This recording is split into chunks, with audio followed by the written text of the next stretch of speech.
Hello friends, नया financial year start हो गया। अब आप जब बैंक में पहुंचते हैं तो बैंक के ऑफिसर्स आपसे कहते हैं कि सर क्या आप 15G या 15H भरना चाहते हैं। तो सर हमारे पास बैंक से ही क्वेरी आ जाती है, कॉल आ जाती है कि सर मेरे से बैंक वाले ने पूछा है कि क्या मुझे 15G या 15H भरना है। तो मैं उसे क्या जवाब दूं? क्या मुझे 15G 15H को भर देना चाहिए?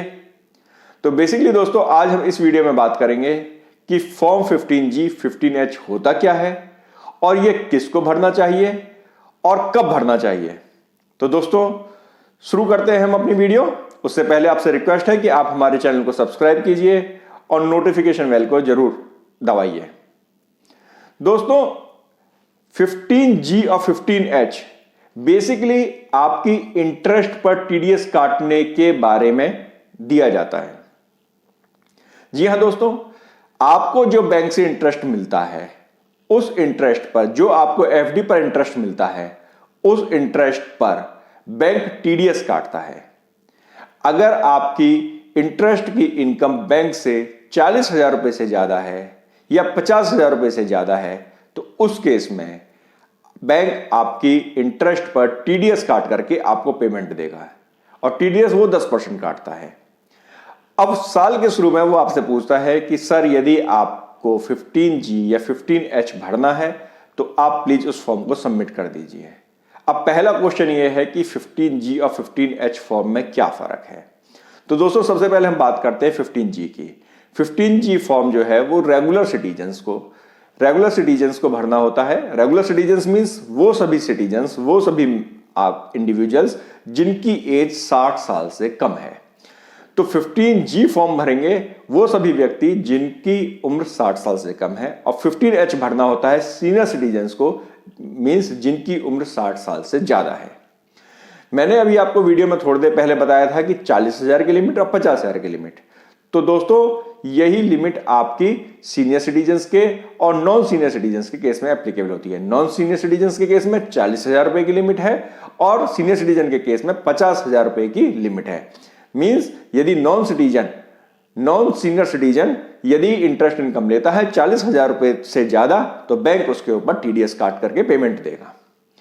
अब ऑब्वियस सी बात है कि आप भी अपना टीडीएस नहीं कटवाना चाहेंगे, तो आप चाहेंगे कि मुझे 15G या 15H जो भी एप्लीकेबल है वो मुझे फाइल कर देना चाहिए। तो दोस्तों ठहरिए, आपको यह करने से पहले आपको 2 बार सोचना होगा।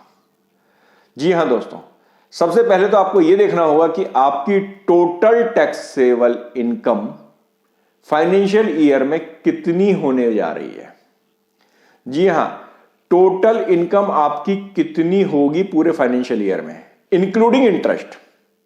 यदि आपकी टोटल इनकम 2.5 लाख रुपए से ज्यादा है, सर फिगर्स को ध्यान रखिएगा, मैं 2.5 लाख रुपए की बात कर रहा हूं।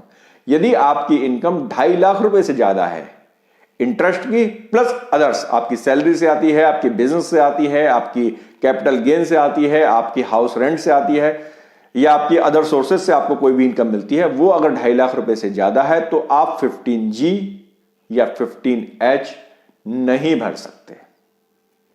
अब आपका एक अगला क्वेश्चन होगा, सर 5 लाख तक तो कोई इनकम पर टैक्स ही नहीं लगता, तो आपने 2.5 लाख की फिगर क्यों बोली।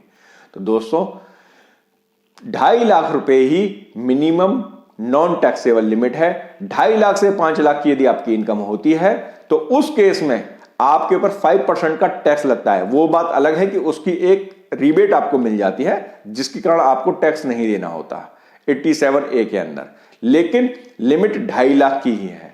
तो यदि आपकी टोटल इनकम 2.5 लाख रुपए से कम है उसी केस में ही आपको 15G या 15H फाइल करना होगा। यदि आपकी इनकम 2.5 लाख रुपए से ज्यादा होती है तो आपको 15G या 15H को फाइल नहीं करना है। अब अगला क्वेश्चन आपके दिमाग में आएगा कि यदि मैंने कर भी दिया तो क्या फर्क पड़ेगा, मेरा टैक्स तो बच जाएगा, जब मेरी इनकम बनेगी मैं उस समय देख लूंगा, मैं उस समय अपनी इनकम को शो करके उस पर टैक्स जमा करा दूंगा। तो दोस्तों यदि आप ऐसा करते हैं, आप गलत इंफॉर्मेशन फाइल करते हैं, तो उस केस में आपके ऊपर पेनल्टी भी लग सकती है जो कि 10,000 रुपए तक की है और आपको जेल भी हो सकती है। अब आप हंस पड़ेंगे कि जेल किसको होती है, तो चलिए जेल नहीं भी हुई तो पेनल्टी तो आपके ऊपर इनकम टैक्स डिपार्टमेंट लगा सकता है क्योंकि आपने रॉन्ग इंफॉर्मेशन आपने बैंक को सबमिट की थी। तो दोस्तों 15G या 15H भरने से पहले अपनी प्रोस्पेक्टिव इनकम को, सर मैं प्रोस्पेक्टिव की बात मतलब ये जो फाइनेंशियल ईयर शुरू हुआ है इसमें आपकी कितनी इनकम हो सकती है, इस इनकम को एक बार रिकैलकुलेट कीजिए। उसी के बाद ही आप अपना 15G या 15H फॉर्म को फाइल कीजिए। अगर आपको लगता है कि आपकी इनकम 2.5 लाख से कम रहेगी तो फाइल कीजिए, अदरवाइज फाइल मत कीजिए।